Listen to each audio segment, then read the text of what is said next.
எங்களை அதிகமாக நேசிக்கிற எங்கள் அன்பின் ஆண்டவரே, நீரே எங்களுக்கு ஞானமும் மீட்பும் பரிசுத்தமும் நீதியுமாய் இருக்கிறீர். உம்முடைய வார்த்தைகள் ஆவியாயும் சீனுமாய் இருக்கிறது. அது வெறுமையாய் திரும்பாதபடி நினைத்த காரியமாய் வாய்க்கும் என்று வேதத்தில் வாசிக்கிறோம்.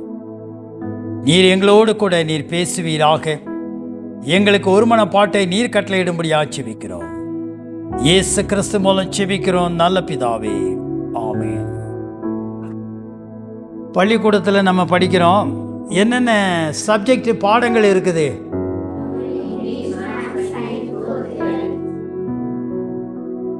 ரைட்,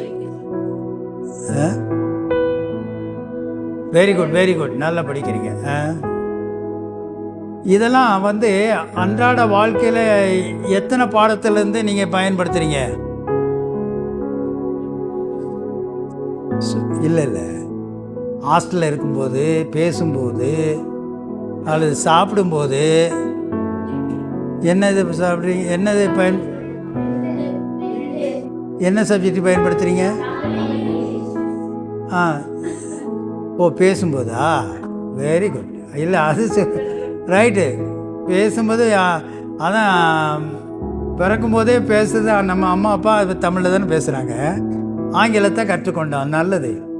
அதில் இருக்கிற அந்த கண்டென்ட், அந்த சப்ஜெக்ட் உள்ள அடக்கத்தை சயின்ஸ்லேயோ அல்லது கணிதத்திலேயோ மற்ற காரியங்களில் அன்றாட வாழ்க்கையில் பயன்படுத்துகிறோமா? அதிகமாக லேபில் பயன்படுத்துறது, கணக்கில் பயன்படுத்துறது, வேணால் காசு எண்ணும்போது வேணால் பயன்படுத்தலாம். கொடுக்கும்போது, வாங்கும்போது, கூட்டும்போது, கழிக்கும்போது, மல்டிப்ளை பண்ணும்போது பயன்படுத்தலாம். அன்றாட வாழ்க்கையில் நாம் படிக்கிற பாடங்கள் பெற்றுக்கொண்ட அறிவை பயன்படுத்துகிறோமா?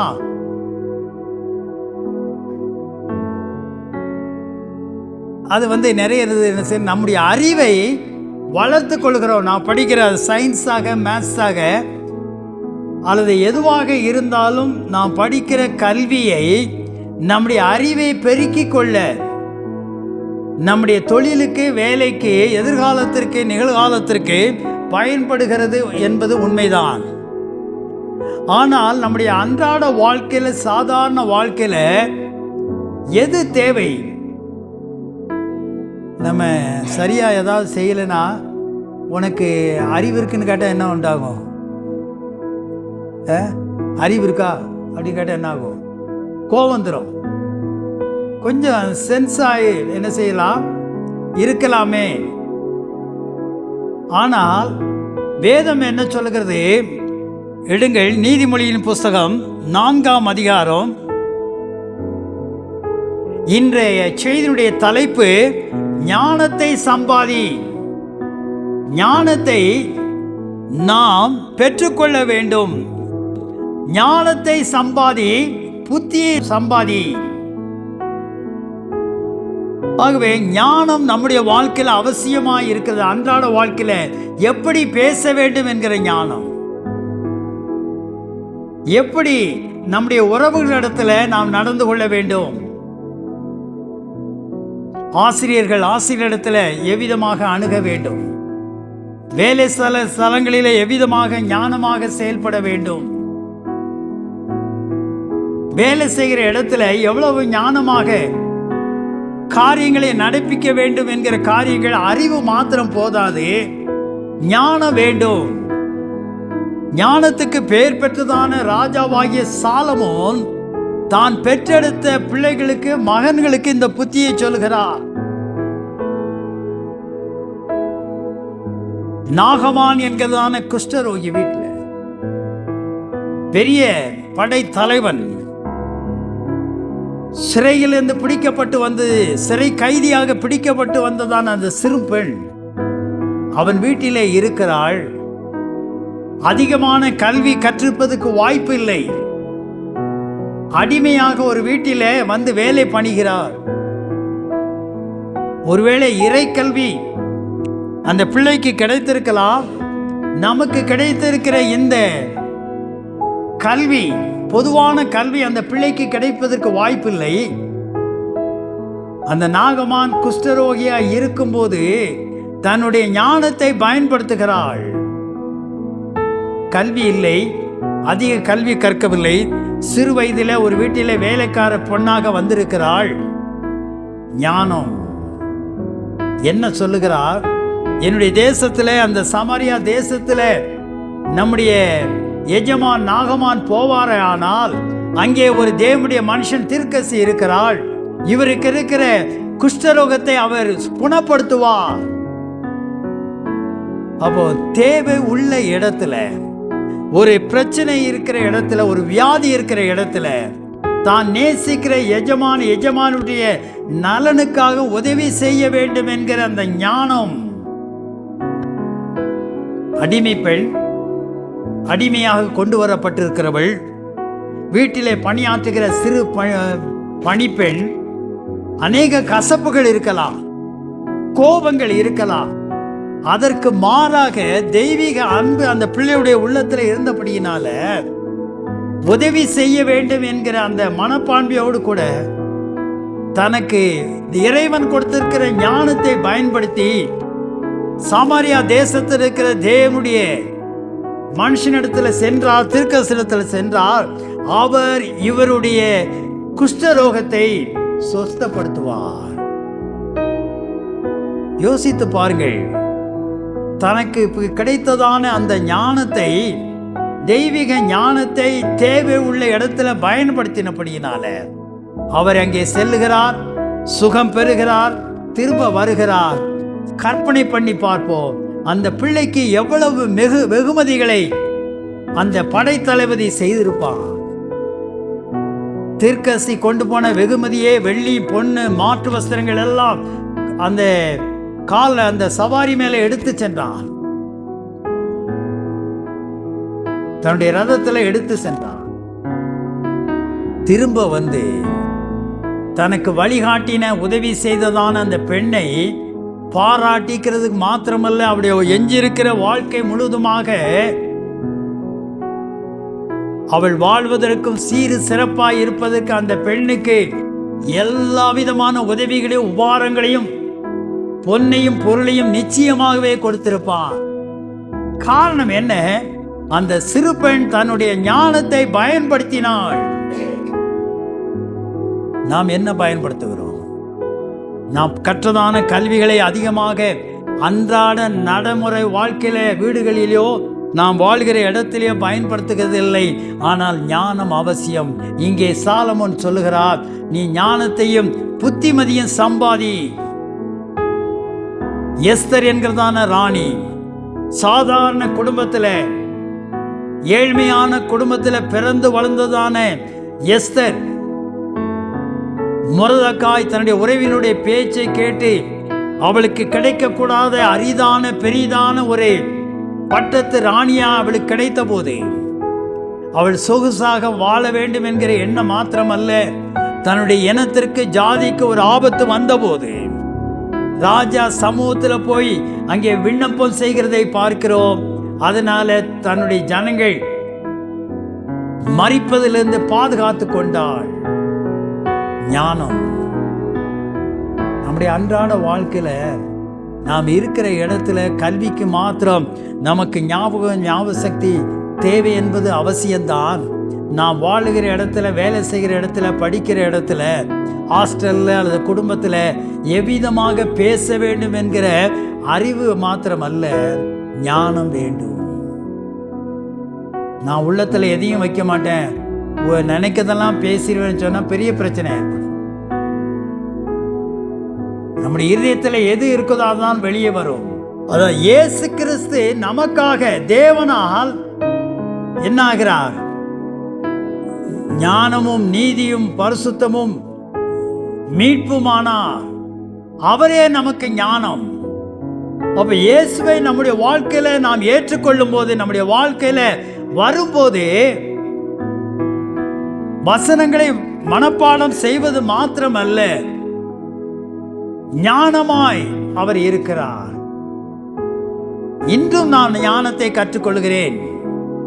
எந்த சூழ்நிலையில கற்ற கல்விகள் ஒருபுறம் இருக்குது, அவைகள் உதவி செய்வதை காட்டிலும் இறைவன் நமக்குள்ளே இருக்கிறபடியினால ஞானமாய் இருக்கிறாய். எந்த நேரத்தில் எதை பேச வேண்டும், எதை தவிர்க்க வேண்டும், எந்த வார்த்தைகள் ஆசீர்வாதமாய் இருக்கும், எந்த வார்த்தைகள் மற்றவர்களை உற்சாகப்படுத்தும், எந்த வார்த்தைகள் மற்றவர்களுக்கு உதவியாய் இருக்கிறோம் என்கிற ஞானத்தை ஆண்டவர் இன்று வரைக்கும் எனக்கும் கொடுக்கிறார், நமக்கும் கொடுக்கிறார்.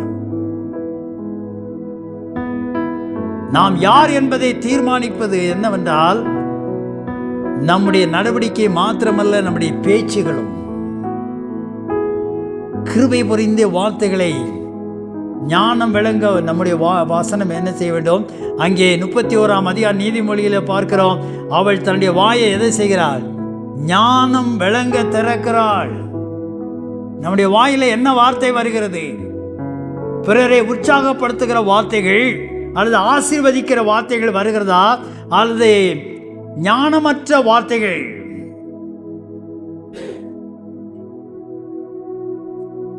ஆகவே நாம் யார் என்பது தீர்மானிக்கும் போது நம்முடைய ஞானமான வார்த்தைகளும் ஞானமான செய்கள் வெளிப்படுகிறது.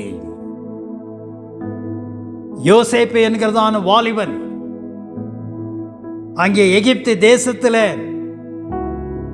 அங்கே பணியாற்றும் போதும் சிறைச்சாலையில் இருக்கும் போதும் கர்த்தர் அவனோடு கூட இருந்தார் என்று வேதத்தில் வாசிக்கிறோம். ஆகவே ஆண்டவருக்கு பயந்து தன்னுடைய வாலிப பிராயத்தில் இருந்தபடியினால தேவன் அவனுக்கு ஞானமாயிருந்தார். தன்னுடைய வெளிப்பாடு சொப்பனங்களின் மூலமாய் விளக்கிற கிருபை ஆண்டவர் கொடுத்தார். ஆகவே அந்த தேசத்தினுடைய பிரைம் மினிஸ்டராக, ராஜாவுக்கு அடுத்த ஸ்தானத்தில், உயர்ந்த ஸ்தானத்தில் அவன் போய் நிற்கிறான். காரணம் என்ன? அவன் தனக்கு கிடைத்த அசாதாரண சந்தர்ப்பங்களை ஞானமாய் பயன்படுத்தி கொண்டான். வாலிபன் பொறாமையினாலே, போட்டியினாலே குழியிலே தூக்கிவிடப்பட்டு மீண்டுமாக அடிமையாக விற்கப்பட்ட வாலிபன் வேறு தேசத்தில் இருக்கிறான். பாவம் செய்வதற்கு வாய்ப்பு கிடைத்தும் அதை தவிர்த்து ஓடி போகிறான். ஞானமாக செயல்படுகிறான். வாலிபன் அந்நிய தேசத்தில் இருக்கிறான். பாவம் செய்வதற்கு எல்லா விதமான அழைப்பும் வசதியும் இருக்கிறது. அவைகளை தவிர்த்து தேவன் அவனுக்குள்ளே இருந்தபடியினால ஞானமாக அவன் செயல்பட்டு தப்பித்துக் கொள்கிறான். அது மாத்திரமல்ல, உயர்ந்த ஸ்தானத்தில் போகும்போது ஞானத்தை பயன்படுத்தி தேசத்தினுடைய பஞ்சத்திலிருந்து விடுபடுவதற்கு திட்டங்களை தீட்டுகிறான். சேமிப்பு கிடங்கை உண்டு பண்ணி சேகரித்து பஞ்சத்திலிருந்து அந்த எகிப்து தேசத்தை காப்பாற்றுகிறான். ஞானத்தை நீ சம்பாதி. சாத்ராக், மேஷாக், ஆபேத்நேகோ, தானியேல் வேறு தேசத்தில், பாபிலோன் தேசத்தில் அவர்கள் அடிமைகளாய் கொண்டு வரப்பட்டதான வாலிபர்கள். அவர்களுக்கு கிடைத்த வாய்ப்புகள் எதை வேண்டுமானாலும் சாப்பிடலாம், மதுவை குடிக்கலாம். அரச மாளிகையிலிருந்து வருகிற விருந்தை அனுதினமும் சாப்பிடுவதற்கு பயிற்சியின் போது, ட்ரைனிங் போது அவர்களுக்கு சிலாக்கியம் உண்டு. அவைகளெல்லாம் தவிர்த்து அந்த வெஜிடேரியன் சாப்பாடை மாத்திரம் சாப்பிட்டார்கள். மற்ற பயிற்சியில் இருக்கிறவர்களை காட்டிலும் அதிகமான ஞானம் உள்ளவர்களாய் அவர்கள் காணப்பட்டார்கள். எல்லா காரியத்திலும் மற்றவர்களை காட்டிலும், மற்ற ட்ரைனீஸை காட்டிலும் தேறினவர்களாய் காணப்பட்டார்கள் என்று வேதத்தில் வாசிக்கிறோம். பன்மடங்கு அவர்கள் சமத்தரலாய், அறிவு உள்ளவர்களாய் விளங்கப்பட்டார்கள். காரணம் என்ன? வேறு தேசத்தில் இருந்தாலும் ஆண்டவருக்குள்ளாக அந்த வாலிப பிராயத்தில் தானியேலும், சாத்ராக், மேஷாக், ஆபேத்நேகோ தங்களை காத்து கொண்டபடியினால ஆண்டவர் தாமே, இயேசு தாமே அவர்களுக்கு ஞானமாயிருந்தார். ஞானத்தை பயன்படுத்தி அந்த தேசத்தில் உயர்ந்த அதிகாரிகளாக உயர்த்தப்பட்டார்கள். நாம் இருக்கிற இடத்துல, வாழ்கிற இடத்துல ஞானமாய் நடக்கிறோமா? ஞானம் அவசியம். சாலமோன் தன்னுடைய மகன்களுக்கு சொல்லுகிறான், மகனே நீ என்ன செய்? ஞானத்தை சம்பாதி, புத்தியை சம்பாதி. என் வாயின் வார்த்தைகளை மறவாமலும் விட்டு விலகாமலும் இரு. அதை விடாதே. அதை உன்னை தற்காக்கும். அதன் மேல் பிரியமாயிரு, அதை உன்னை காத்துக்கொள்ளும். ஞானமே முக்கியம்.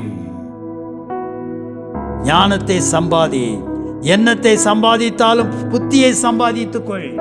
பணம் இருக்கலாம், பொருள் இருக்கலாம், பதவிகள் இருக்கலாம், கல்வி இருக்கலாம். ஞானம் இல்லாதவிட்டால் ஒன்றுமே இல்லை. எங்கே எப்படி செயல்படுவது, பேசுவது, காரியங்களை நடப்பிப்பது என்கிற அந்த ஞானம் தேவை, அவசியமாக இருக்கிறது. நம்மை ஆளுகிறவர்களுக்கு ஞானம் தேவை. அதிகாரிகளுக்கு, குடும்ப தலைவர்களுக்கு, தலைவிக்கு, பிள்ளைகளுக்கு, சமுதாயத்தில் இருக்கிற ஒவ்வொருவருக்கும் தெய்வீக ஞானம் அவசியமாக இருக்கிறது.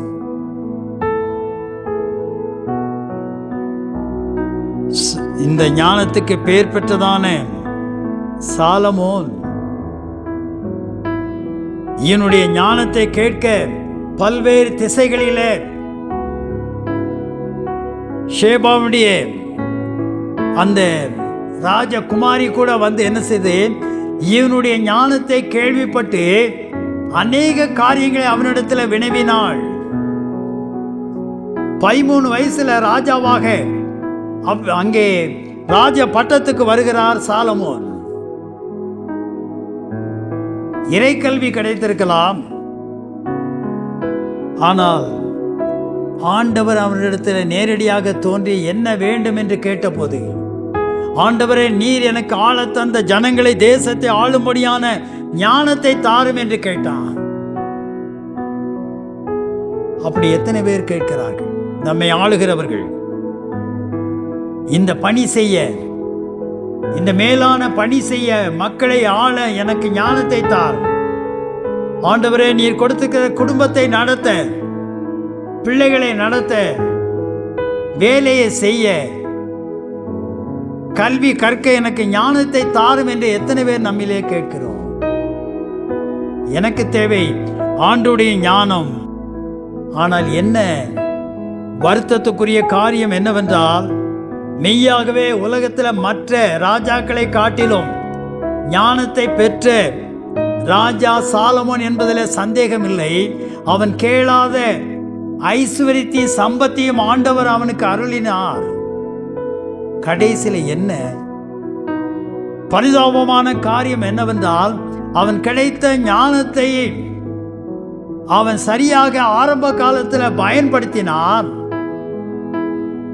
ஆனால் அதே ஞானத்தை கொண்டு மாம்சத்தினாலே, மாம்ச இச்சையினாலே ஈர்க்கப்பட்டு அநேக நூற்றுக்கணக்கான பெண்களை அவன் மணந்தான். அவர்கள் வழிபட்டதான விக்கிரகங்களுக்கு பின்பதாகவே இவனுடைய வாழ்க்கை பின் சென்றது. முடிவில் ஆண்டவர் பார்வையில் அவன் பிரியமற்றவனாய் காணப்பட்டான். ஏனென்றால் அந்த ஞானத்தை அவன் கடைசி நாட்களில் சரியாக பயன்படுத்தவில்லை. ஞானம் இருக்கலாம், அதை சரியாக சாலமோன் தன்னுடைய வாழ்க்கையில பயன்படுத்தாமல் தவறவிட்டபடியினால, அவருடைய ஞானத்தினால் எழுதப்பட்ட நீதிமொழிகள், பிரசைகள் இன்றும் அநேகருக்கு நமக்கு பிரயோஜனமாய், போதனையாக, வழிகாட்டியாய் இருக்கிறது, எச்சரிப்பாய் இருக்கிறது என்பதில் மாற்று கருத்து இல்லை. ஆனால் என்ன பரிதாபம், உச்சபட்சமாக ஆண்டவர் அவனை கொல்ல முற்பட்டார் என்று வேதம் சொல்லுகிறது. யாரிடத்துல ஞானத்தை பெற்றானோ, யாரிடத்துல கேட்காமல் ஆண்டவர் செல்வத்தையும் ஐஸ்வர்யத்தையும் பொன்னையும் பொருளையும் பெற்றுக்கொண்டானோ, அந்த ஞானத்தை கடைசியில தன்னுடைய இறுதிக்கட்ட வாழ்க்கையில துஷ்பிரயோகம் பண்ணினான். முடிவு சரியா இல்லை. துவக்கம் நன்றாக இருந்தது, நடுவில் நன்றாக இருந்தது. ஆனால் தனிப்பட்ட ஒழுக்க நெறியில தன்னுடைய ஞானத்தையும் அறிவையும் அவன் புத்தியும் பயன்படுத்தவில்லை, தவறி போனான். முடி பரிதாபமாயிருந்தது. ஆகவேதான் கெஞ்சுகிறான். அதே சாலமோன் ஞானத்தை பெற்று பெரிய செல்வந்தனாயிருந்த இந்த பெரிய ராஜா அவனைப் போல உடுத்தவன் யாரும் இல்லை, அவனைப் போல சாப்பிட்டு உண்டவன் யாரும் இல்லை. அவனை குறித்து இயேசுவே சொல்லுகிறார். சாலமோனின் பெரியவர் இங்கே இருக்கிறார் என்று சொல்லுகிறார். அந்த ஞானத்தை பெற்றதான சாலமோனை காட்டிலும் பெரியவர் இங்கே இருக்கிறார் என்று ஜனங்களுக்கு ஆண்டவர் சொல்லுகிறார். ஆகவே ஞானத்தை ஆண்டவரிடத்தில் பெற்றுக்கொண்ட சாலமோன் தவறி போனார். ஆரம்ப காலத்தில் சரியா இருந்தார், முடிவு அவ்வளவு ஆசீர்வாதமாக இல்லை. ஆகவே தான் கெஞ்சுகிறார், மகனே நீ ஞானத்தை சம்பாதி, புத்தியை சம்பாதி. எந்த காரியத்தில் நீ வாழ்க்கையில எச்சரிப்பாய் இருக்க வேண்டுமோ, பெண்கள் விஷயத்தில், மற்ற காரியங்களில் எவ்வளவு விழிப்பாய் இருக்க வேண்டும், எப்படி நடந்து கொள்ள வேண்டும், பேச வேண்டும் என்கிற காரியங்கள் எல்லாம் இவன் பிள்ளைகளுக்கு போதிக்கிறான். அவர்களும் சரியா இருந்ததாக நாம் வேதத்தில் வாசிக்கிறதில்லை. அருமையான தேவனுடைய ஜனமே, நம்முடைய அன்றாட வாழ்க்கையில் நாம் மாணவர்களாக, மாணவிகளாய், குடும்ப தலைவர்களாய், வாலிபர்களாய் இருக்கலாம். நமக்கு பெற்ற கல்வியில அறிவு இருக்கலாம். வேலை செய்வதற்கு, தொழில் செய்வதற்கு நம்முடைய கல்விகள் உபகரமாய் இருக்கலாம். ஆனால் குடும்ப வாழ்க்கையில, சமுதாயத்தில் நான் நடப்பதற்கு, ஆண்டவர் கொடுத்திருக்கிற பொறுப்பு, வேலை, உத்தரவாதங்களை வெற்றிகரமாய் செயல்படுத்துவதற்கு, வெற்றி பெறுவதற்கு இறைவனுடைய ஞானம் அவசியம், அவசியம், அவசியம். ஞானமே முக்கியம்.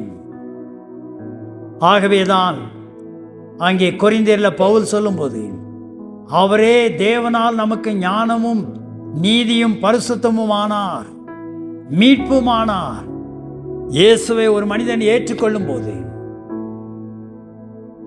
இந்த உலகத்தின் கல்வி மாத்திரமல்ல, அந்த பிரசன்ஸ் ஆஃப் மைண்ட், தேவனுடைய அந்த கிருபை ஞானத்தை ஆண்டவர் நமக்கு அருளுகிறார். எப்பொழுது இயேசு நமக்குள்ளே இருக்கும்போது எப்படி காரியத்தை நடப்பிக்க வேண்டும், கிருபை உள்ள வார்த்தைகளை பேச வேண்டும், எப்படி செயல்பட வேண்டும், உறவுகளிலே எப்படி நடக்க வேண்டும் என்கிற ஞானத்தை இயேசு நமக்குள்ளே இருக்கும்போது அவர் தருகிறார். ஆகவே எதை சம்பாதித்தாலும் சம்பாதிக்காவிட்டாலும் நாம் பெரிய பொன்னையும் பொருளையும் வீடையும் ஆசையும் சம்பாதிக்கலாம். ஆனால் ஞானம் இல்லாமல், புத்தி இல்லாமல் நாம் நடக்கக்கூடாது. ஆகவே ஞானமாக நடப்போமானால் நமக்குள்ளே வாசம் பண்ணுகிற இயேசுவை நாம் மகிமைப்படுத்துவோம், கனப்படுத்துவோம். ஆகவே இயேசுவே நமக்கு தேவனால் ஞானமும் மீட்பும் பரிசுத்தமும் நீதியுமாய் இருக்கிறார். ஆகவே அப்படிப்பட்ட ஆண்டவரை நாம் தழுவிக்கொள்வோம். ஆண்டவரே நம்முடைய வாழ்க்கையை ஆசீர்வதிப்பாராக. ஆமென். ஜெபிப்போம். இயேசுவே தேவனால் நமக்கு ஞானமும் நீதியும் பரிசுத்தமும் ஆனார் என்று வேதத்தில் வாசிக்கிறோம் ஐயா. ஆண்டவரே, எங்களுடைய வாழ்க்கையில நீரே ஞானமாய் இருக்கிறபடியினால அன்றாட வாழ்க்கையில ஞானமாய் செயல்பட கிருபைத்தார். தேவ செய்தி கேட்ட ஒவ்வொருவரையும் எல்லா வல்ல இயேசு கிறிஸ்து ஆசீர்வதித்து குடும்பங்களிலும், தனிப்பட்ட வாழ்க்கையிலும், தொழிலிலும், வேலையிலும், குடும்ப உறவுகளிலும் ஞானமாய் நடந்து தேவனே உம்மை மகிமைப்படுத்த இயேசு கிறிஸ்து மூலம் செபிக்கிறோம் நல்ல பிதாவே. ஆமென். ஆண்டவராகிய இயேசு கிறிஸ்துவின் அன்பை பரப்ப லைக், ஷேர், சப்ஸ்கிரைப் பண்ணுங்கள்.